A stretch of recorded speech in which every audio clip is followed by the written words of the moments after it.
सारे आलम के लिए रहमतुल लिल आलमीन सरकार दो आलम सल्लल्लाहु अलैहि वसल्लम तशरीफ लाए। नारे तकबीर, नारे रिसालत, नारे गौस।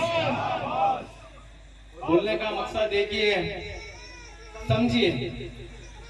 और ये जरूरी नहीं है कि आज अपना माहौल ऐसा हो गया, मस्जिद से जुड़ना है तो इमाम और मौज़न का काम है, पर अगरचे दरगाह को जाना है तो पीर और मुर्शिद का काम है, मुरीद का काम है, पर मगर नहीं, मस्जिद को भी जाना हर फर्द के लिए लाजिम है, फर्ज है।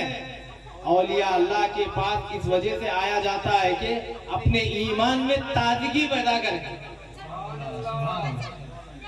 मेरे बोलने में अगरचे कुछ आप लोग को समझ में नहीं आ रहा तो समझ जाइए, मैं बोलना सीख रहा हूं अभी। तो बोलने का मकसद ये है, सरकार नायब रसूल की सवाने हयात पढ़िए, उनकी जिंदगी पढ़िए, आप किस तरीके से जिंदगी गुजारे।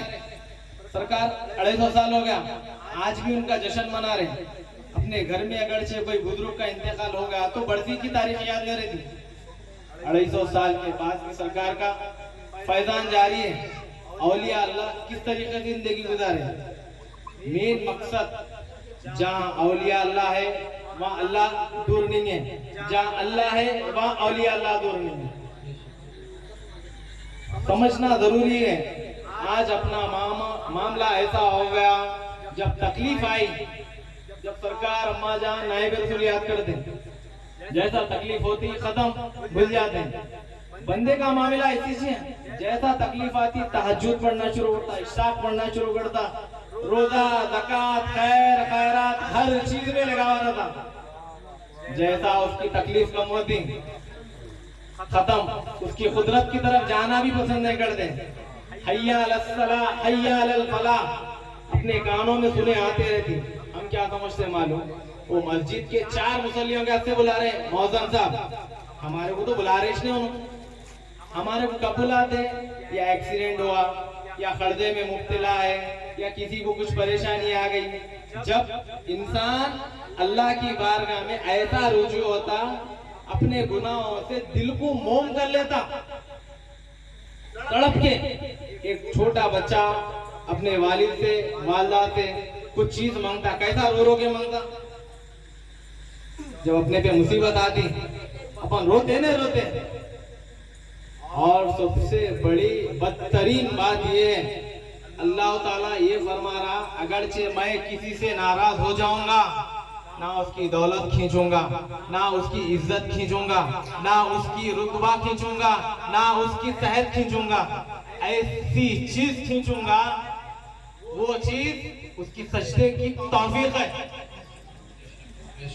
जिससे अल्लाह नाराज होता उसको मस्जिद को आना छोड़ देता। अपन समझते हैं कि अरे अपन काम की तरफ से मस्जिद को नहीं जा रहे, अपनी तकलीफ की वजह से नमाज को नहीं जा रहे। ये गलत फहमी में अपन, इस गलत फहमी को निकालना बहुत जरूरी है।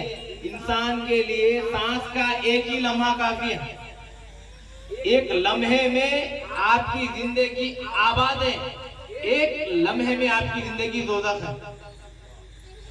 सरकार बंदा नवाज कोई शख्स सवाल कर दे, हुजूर जिंदगी अफजल है या मौत अफजल है, तो सरकार बंदा नवाज मुस्कुरा के फरमाते, बंदा नवाज कौन है? आप दक्कन के बादशाह हैं। आपकी बारगाह में औरंगजेब रहमतुल्लाह अलैह आके अपने हाथों से तहरीर करे वहां पे, वक्त के बहुत बड़े बादशाह और इंसाफ परस्त बादशाह, वैसी बुजुर्ग शख्सियत ख्वाजा बंदा नवाज की चौखट पे हाजिरी देकर एक शुमरा, एक शेर वहां पे लिखते हैं, नीस्त काबा दर दगन जुज दर गए गेसू दराज, बादशाह दीन दुनिया ताबद बंदा नवाज। इसका मतलब नीस्त काबा दक्कन वालों के लिए काबा है, बादशाह दीन दुनिया मतलब सरकार बंदा नवाज दीन के भी बादशाह है, दुनिया के भी बादशाह है। ता अबद बंदा नवाज मतलब ता कयामत तक आबाद रहने वाली जद्दी शख्सियत है। ये वो बंदा नवाज है। तो जो वो दौर में बंदा नवाज को चंद लोग फरमाते हैं हुजूर मौत अफजल है या जिंदगी अफजल है। तो हम जैसे लोग क्या बोलते हैं, मौत अफजल है बोलते हैं, जिंदगी अफजल बोलते हैं, नहीं बोलते। हर किसी को जीने की ख्वाहिश रहती। कोई अगर के पलट के पूछा क्या सलीम साहब जीना चाह रहे मरना चाह रहे, सलीम साहब का जवाब है क्या कहीं को मार रहे हैं, मेरे को बोलते मेरे को जीना है, जी के क्या है झंडे गाड़ना है। अपनी सोच मिसाल तक बता रहा हूँ मैं। तो सरकार बंदा नवाज इतना प्यारे अंदाज में उस शख्स को जवाब देते, जब तक रूहे जमीन पे आकाए दो जहां सल्लल्लाहु अलैहि वसल्लम जमीन पे तशरीफ थे, जब तक जिंदगी अफजल थी, आप इस रूह जमीन के अंदर तब्दील हो गए, उसके बाद मौत भी अफजल हो गई। ये सरकार बंदा नवाज फरमाए। तो जिंदगी जीने के लिए नहीं आए अपन, जीते हुए मकसद हासिल करने के लिए आए। सरकार नायब रसूल शरीयत के पाबंद बुजुर्ग हैं।